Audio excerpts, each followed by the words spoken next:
Learn this on Monday, is that people can say why they do the things they do, but they're almost never right.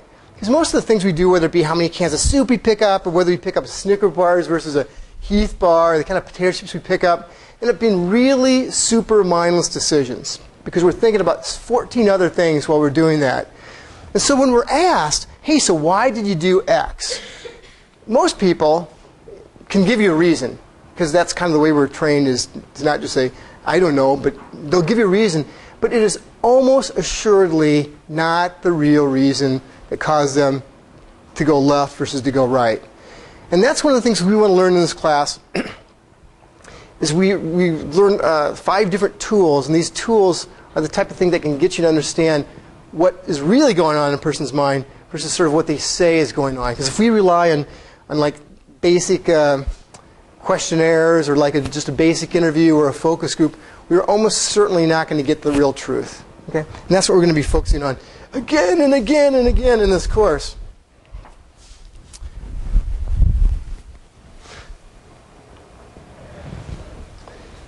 And the whole thing about this is not to rely on the stated reasons people say they're doing what they're doing, but instead to try to focus on these underlying reasons, the real stuff that's going on. Now what we're going to be doing over and over again is we're going to go back to a framework. And this, I think, is the most useful framework that you could ever have in marketing. And it gives you a way to answer any question, whether it be a question that somebody brings up in the fraternity meeting about how you can get more members, whether it be something that's brought up in a job interview when somebody says, what would you do if, whether it be something that happens when you first take a job and you're trying to problem solve something. And the basic idea is this. We want to figure out, first of all, why people don't buy. Step number 1. Okay. Then we want to figure out why they do buy.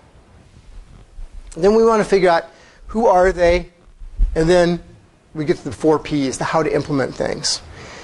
Now, you'll see this in a ton of different ways, and this is sort of this is set up in a way right here, but I'll show you this template in a way that I hope you just don't forget it. And it's one of the 2 most important things in this entire course, is just to understand this.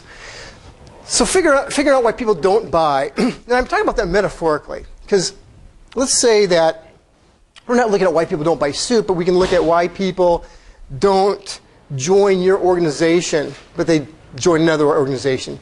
We can look at why employers don't hire you, but they hire that other woman. We can look at why people don't, why your little brother is not a good person at Thanksgiving time. Okay, we want to figure out why people don't do something. And I say buy here, but it's why people don't do something. We first want to figure out why people don't do something, and that's a very easy thing to do. Because typically, people can tell you why they don't do something. They just can't tell you why they do something. Okay? They can say, I don't drink Pepsi because I think it's way too sweet. Okay? They can say, I don't do X. People can tell you that. In fact, you can get that in interviews. You can get that in focus groups. But the real tough thing, though, is step 2, and that's figuring out why they do something. We want to figure out why somebody really is a champion for something. What distinguished the person that joined your organization and is just the fanatical champion versus the person that didn't? Because if we can take champions and we can replicate them, if we can take people who are really incredible fanatical lovers of Coca-Cola and figure out what makes them fanatical, well, we can replicate that in other people if we're a brand manager of Coke. If we take your organization that you're in that you really like, and we can take that 1 or 2 people in your organization who are really fanatics and replicate those by finding the right person or by building the right person, you can have a tremendous organization. Okay? So that's what we're going to be looking at. And the step we use to do that is something called laddering. And we're going to be doing the laddering experiment. You're going to be doing the laddering homework. You're going to be given it a week from today, and then it's going to be doing the following Monday. Okay? Now the third step, after we know why people don't do something and why other people do something, we need to figure out who exactly they are. And this is profiling and prototyping, and we'll learn how to do that.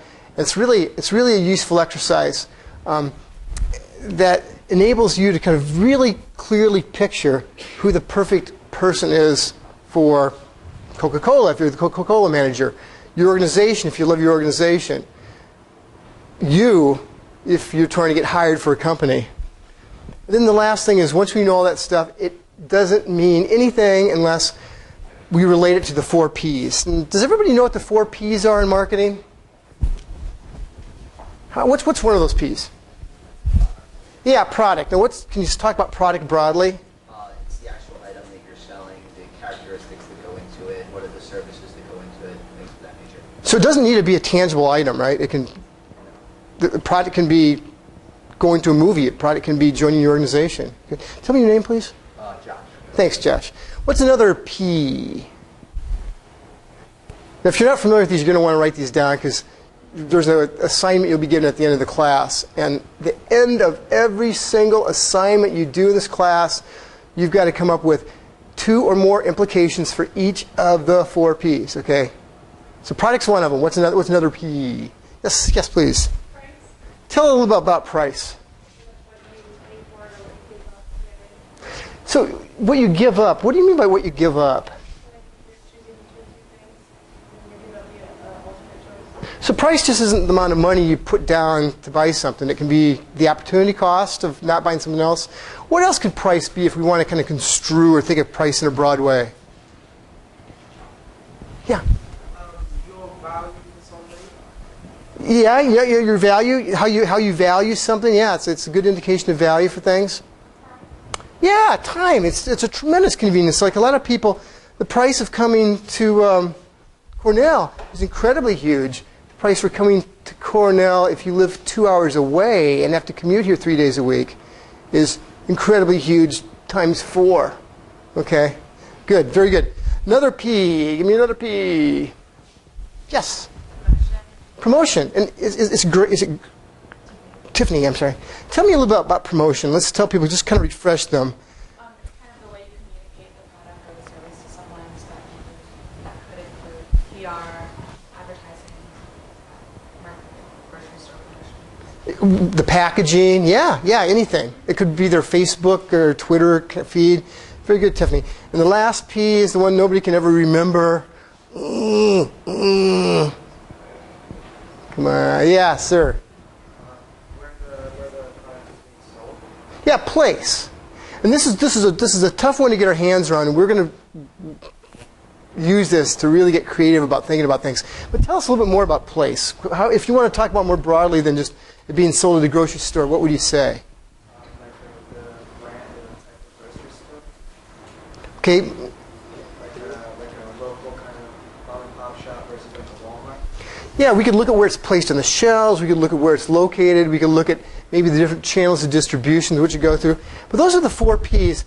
And all the coolest insights in the world. And most people in this course get really, really good at the end of the semester about coming up with really cool insights about something that's important to them. The difficult thing ends up being this is going to take at least a third of the semester before we get good at this.